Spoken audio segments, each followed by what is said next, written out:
So can you talk about how the cheap debt of 2021 and the low interest rate environment has kind of contributed to this wall of maturities that we're going to see? Yeah, absolutely. So the stresses we're seeing today are first and foremost coming from floating rate debt, right? So you've got a lot of this floating rate debt out there that was originally, when it was originated, it was 2 or 3 year floating rate debt with some extension options.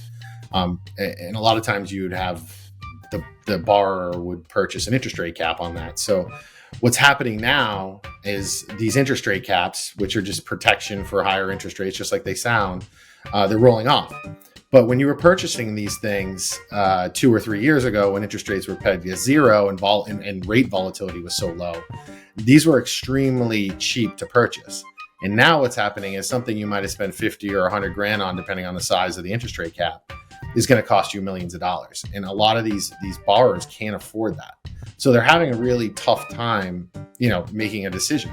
If they have equity left in the deal, they want to, they think they can reposition the asset, or they think they can turn around the asset. They're going to do their best, but the cost of debt is so much higher. The cost of interest rate caps are so much higher that, in some cases, they're not going to have any choice. So that low interest rate, that teaser low floating rate specifically, is what's going to cause a lot of the near-term problems.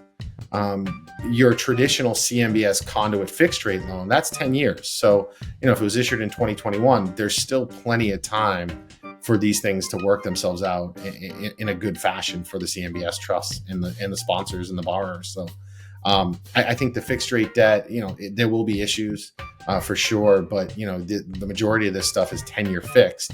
So you're still sitting on these 3.5% coupons, and hopefully as we go over time, NOI increases, the property improves, performance improves, and the sponsor's in a better place by the time 2031 hits. But really, right now, today, that I'm most worried about is it's the explosion in floating rate debt. And a lot of these things went into CRE CLOs that had higher leverage points, and their 2.5 coupon is now 8 or 9, and it's just it's kind of a slow moving train wreck right now.